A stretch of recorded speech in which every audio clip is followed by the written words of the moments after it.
People always talk about how prison changes you, but they never talk about how those changes happen. Because nobody wakes up one day and say, I want to be institutionalized. No, it happens little by little, day by day, week after week, month after month, year after year. And eventually, you don't just live in that environment, you become a product of it. Today, I want to talk about how this happened to me and how not only coming home from prison can be difficult, but it can be very much as difficult as going into prison. Let's talk about it. 12 years, 85%. I did it. I stood on it. Thing about the streets is you can be caught up at the wrong place at the wrong time. I still got partners out there. You can't expect everybody to see things the way you see it when everybody didn't go through what you went through. Real topics, real stories, real events. Get my real output.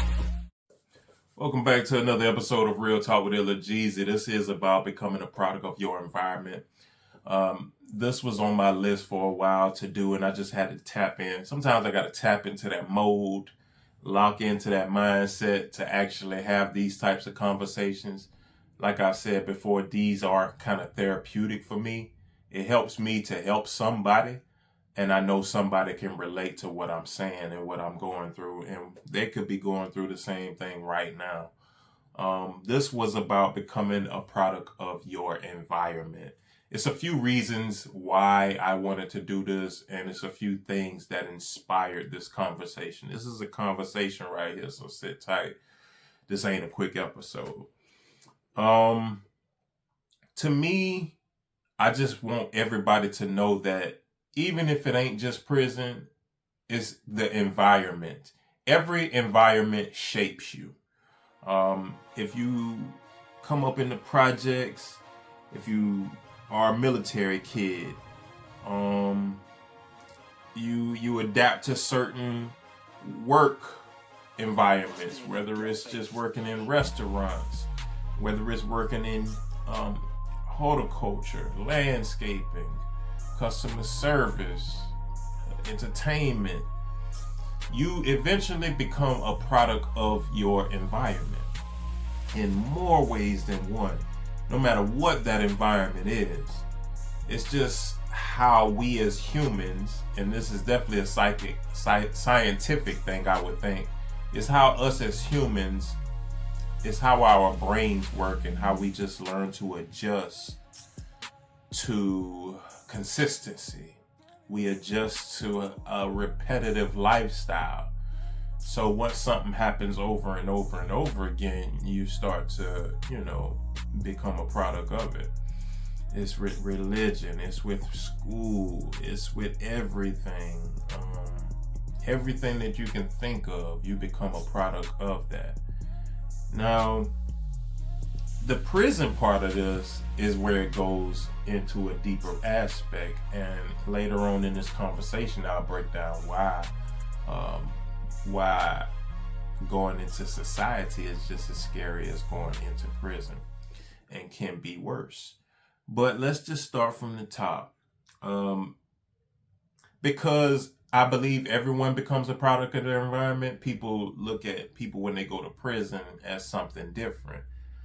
Anybody who goes, whether it be a year, 2 years, 5, 10 or more, will see some type of shift. And some people will see some type of shift in how you act when you get out here.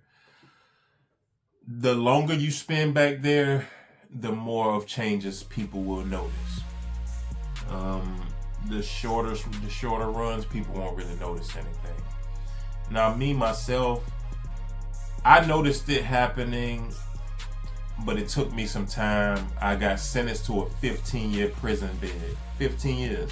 So, of course, when I first got in, I'm thinking still with the mindset of out being in society, or of the mindset of I'll be going home soon, or of the mindset of something in the law gonna change. I ain't gonna do this whole 15 years. All of this was rumbling through my mind. So as I would get money, I was getting a lot of money. A lot of money was coming in, a lot of, because everything's a hustle in prison. Everything. People sell food. People Man, you can sell water to where I saw them sell ice cold sodas, the same sodas you'll buy from the canteen. They'll sell it to you for $2 more because it's cold. Or they have limits on candy and jelly. So I know people who will sell their candy and jelly for double the price. Everything's a hustle. Everything that you can absolutely think of. So I believe, me getting money back there was the beginning steps of my seeing that I was institutionalized, or becoming that a little bit, because I still could see from a different light, but slowly but surely I was forming myself to adjust to my environment. I've never been in an environment that shut me away from the world, and basically you're in here with criminals. Everybody's a criminal. Everybody has a mindset. Everybody's trying to survive. And I looked at getting money as a key form of survival, because, money makes the world spin, you know what I'm saying? But it's big money people in there. And anyways, man, you learn the prison rules, you learn the prison politics, you learn who to trust, who not to trust. You start just becoming emotionally guarded about the people who you do trust and who you will get along with. You have people telling you stuff about other people, and those will be the people you need to really watch. So it's real confusing, and it can really trick you. I always call it penitentiary mind games. These guys back here have it mastered. You got a person like me who know better, who know what's going on, who hip to everything that you can run, and these guys will run that on me as well. They'll run that game down so good, but once you learn it, man, you adjust to it. You know this running game, and you know not to fall for it. But boom, I would get money, and the money would come in so much, so fast. I'd be tucking it, saving it, putting it up. Eventually, guys around me would be like, Illa, man, you got to spend some of that money. You got to enjoy yourself. How much time you got? Bruh, you got to enjoy yourself. You can't be stacking it up like you going home next year, because you're not. And that reality start to set in with me. And I always remember that and reflect on that I need to enjoy myself even in a situation where I don't feel as enjoyable, because my mindset was still definitely locked in on going home. But as them days, months, years roll over, it's like, bro, you're not going home until 2024, and that's just that on that. I would trick myself into playing like solitary. When it got me in the room by myself, I'm playing solitary. If I win this, I'll go home before 2024. Psyching myself out. I did that for years. If I win this match, they definitely gonna change the law. Anything that would help me, you know what I'm saying, ease my mind. And those were the times where I knew, okay, this shit messing with me. This shit really fucking with me now, huh? Okay. So I'm really locking in on the fact that I'm locked up. I'm locking in on the fact that these guys wash boxers and stuff in they sink, in they toilet, in buckets. They drink wine out of bags with all kind of stuff put together in it. Just stuff they stealing out the kitchen. All kind of different ways you gotta live and to survive. And they toting knives big as like that long. Like, this is what you gotta be in and be around while you surviving. So I say all of that to say, they broke me into adjusting to my environment quickly. It took me about 6 months, but I started to adjust real fast. I started to make a lot of changes real quick and meet good people. Because once I realized, okay, I can't really trust every single person. So let me figure out the people that I can trust, lock in with them, and make good bonds. Because those bonds travel and carry on. One thing I learned about prison is good people will link you in with good people. So when you go to the next prison yard that they send you to, you could say, yo, such. They know such was a good person. Good people link you with good people. Now, Adjusting and adapting to the prison environment, like I said, people with tote knives. I've seen my first knife fight. Probably, it definitely was in that first 6 months. I seen my first knife fight. Person had ice picks. We call them ice picks, long skinny knives like that long. Had 2 of them in his hand like that. Middle of the floor, getting it in. It's my first time seeing something like that. 6 months into my prison bed, I start seeing stuff like that. Okay, open my eyes up fast. So I got sent to my next yard 6 months after that. My custody level dropped. So immediately, everybody, I'm learning then that every prison yard is not the same as every other prison yard, but a lot of the same rules apply. Not the penitentiary rules, but the politics, the prison rules. What I did learn is that certain people run certain functions. You know, at that prison that I had first started with, the Mexicans ran certain things, and they were the plug on certain things. When I got to the next yard, it was completely different. And it was a little more structure, but a little less structure in certain ways. But anyways, I started toting knives. They was like, yo, you're gonna need your knife, man. You might need 2 of them. So when I saw that, I remember that first knife fight. So when I get to this lower custody level, mind you, now I see guys die. I'm seeing people unalive themselves, potential R words, basically assaults. These are the things that I started witnessing. Slowly but surely. It's my first bid, but I'm seeing these things slowly but surely. And I'm noticing, okay, I learned not to do certain things. I learned not to do certain things with certain people. Learn how to not talk to certain people certain ways. Because you'll see something happen to somebody and immediately say, okay, that's a learning experience. So I got taught a lot of different things by good people fast, because they would tell me, yo, you don't want to do this, don't do that, watch these people, watch these kind of people. And I would gather information from a lot of different individuals, a lot of different good guys. They would give me so much information, and I would just learn and soak it up and take it in. And because the main thing that you want to know about prison is you want to survive. You want to make it home. Everybody wants to eventually make it home, even the people on death row. I always wondered why those people choose to do death row and not just be like, you know, they fight to get off death row. And especially the ones that's innocent, I understand. But the other ones, I always wonder, like, why do you fight to get off? Because everybody wants to make it home one day. Everybody wants to make it home, because laws change, people change, things change. So everybody want to make it home. That's number one. But so at the end of the day, since everybody does want to make it home, a lot of people want to make it home in one piece. A lot of people want to make it home with the right mindset, with a good mindset. And a lot of times that don't happen. So a lot of people lose their mind in prison. A lot of people let drugs take them out. So survival is a must, you know?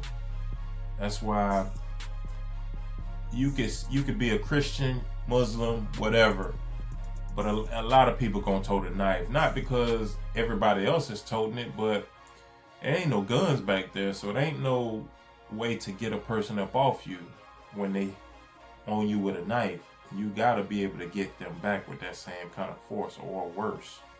So that's that part. And I feel like playing chess can get you through prison as well. Learning how to play chess, because playing chess, you become a product of that chessboard, and you learn them pieces, and you learn how to maneuver those pieces, how to use other pieces to get where you want to go.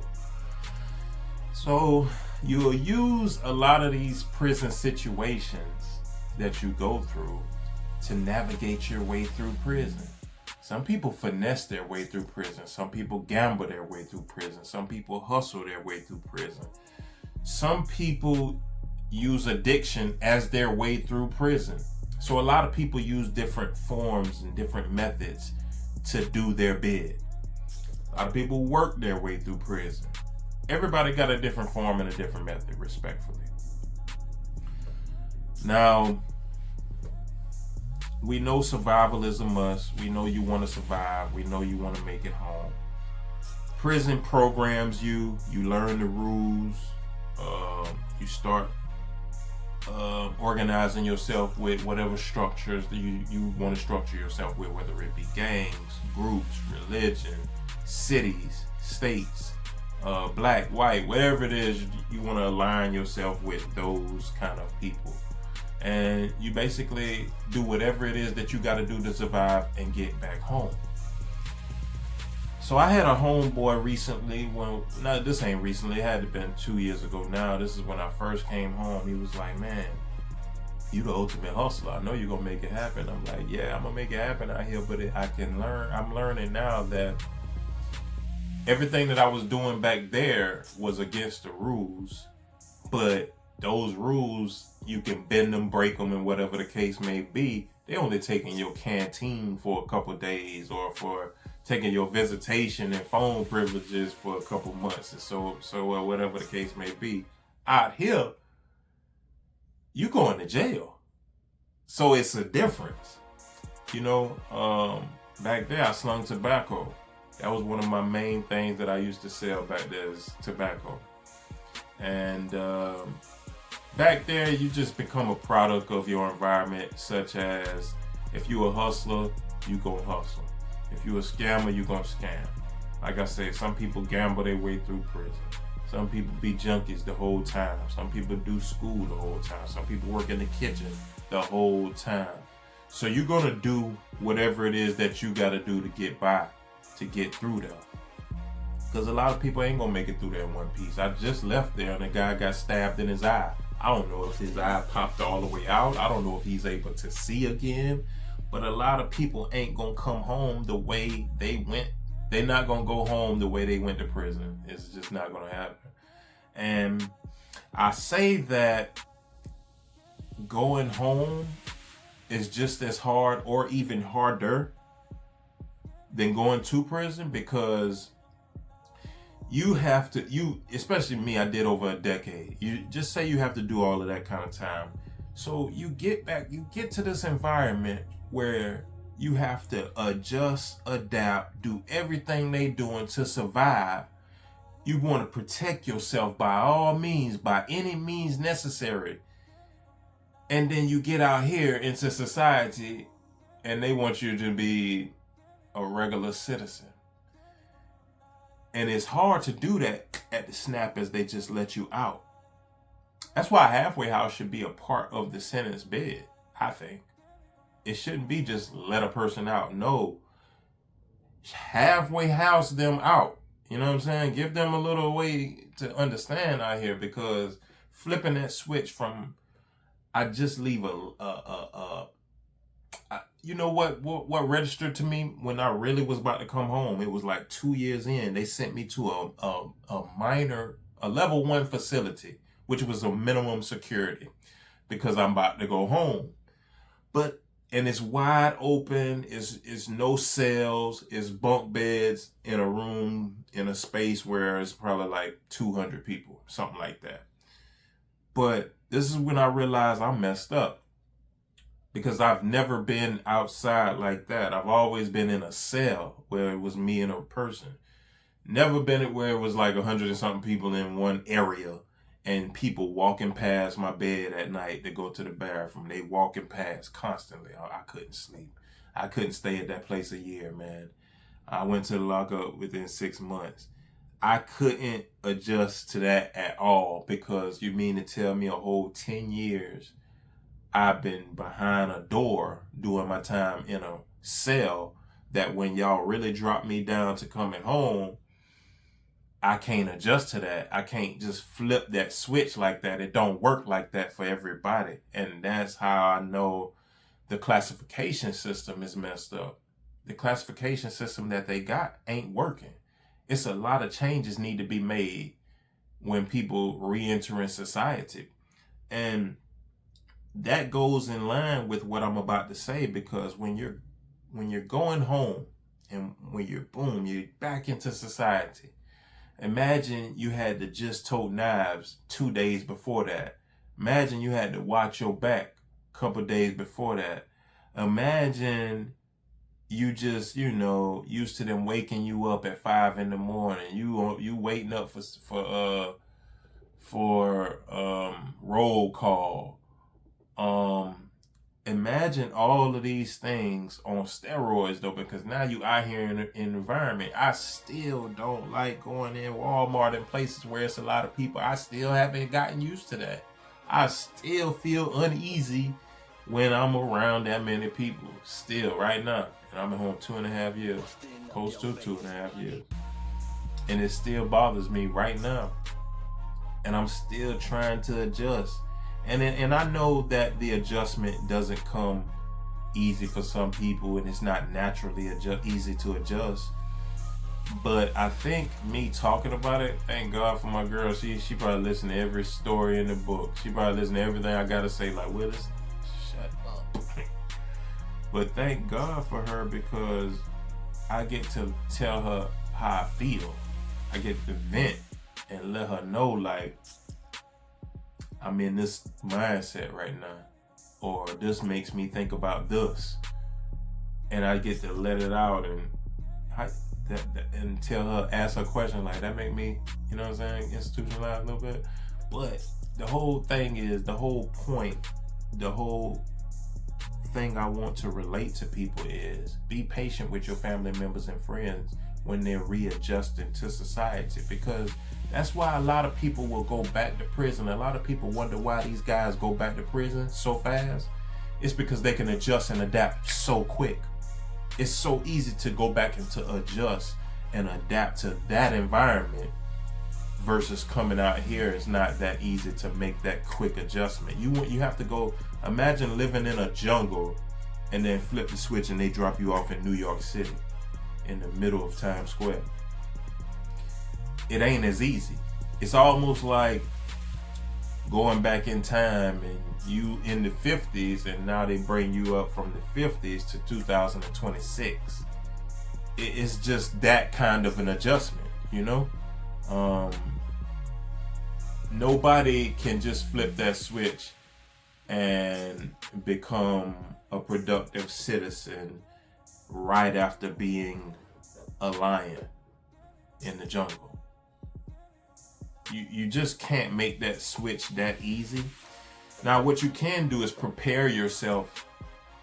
One thing I do give myself an advantage on is the mental awareness, because sometimes I would know that I'm mentally unstable in certain ways, and that would prepare me to say, maybe I need to think about this, or maybe I need to change the way I think about this.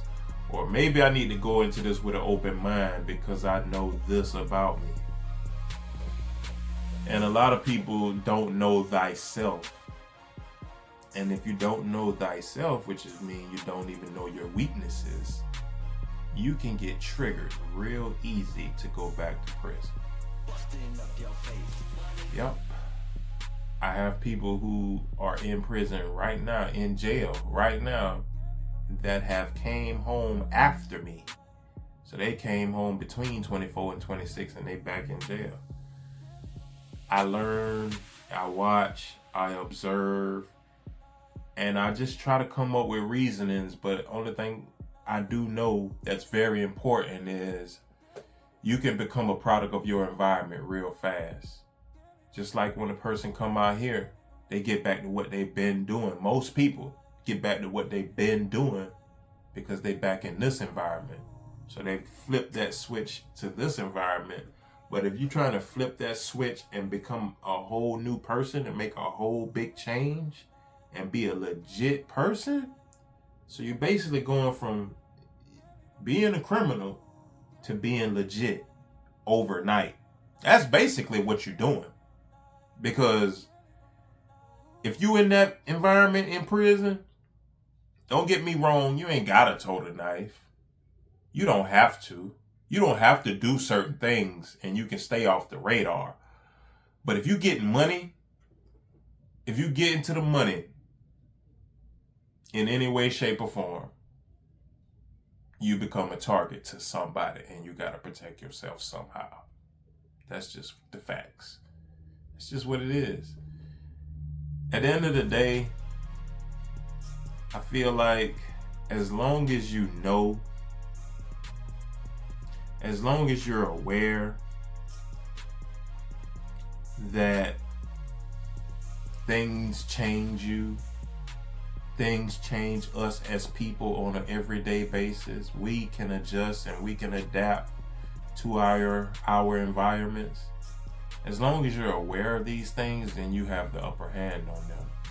But when you lose that awareness, that's when you don't have the upper hand, and becoming a product of your environment can be your downfall.